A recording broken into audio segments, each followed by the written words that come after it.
هفشاردار باجار مزن مردین احمد ترک کولشونه قیوم هاتبو بجی کرن الانبری داخویانی و هلوستین دولت ترک آداگر کر یم به تایبت روجاوای کردستان دیکن هدف آخوا نرازیبونه خوا ifade kir nerazîbûn nîşan da got lişûna ku heteşe bibe cîranê we bila Kurd bibin ev ê baştir be û got ji bo Kurdan rojava xeta sor e.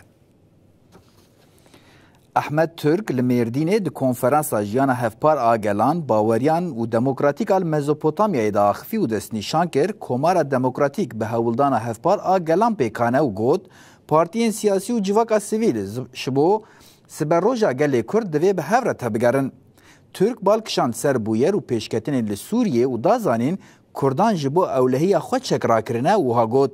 Niha tê xwestin Kurd çekê xwe berdin bi taybetî Tirkiye baş e li vir wê kî ewlehiyê pêk bîne.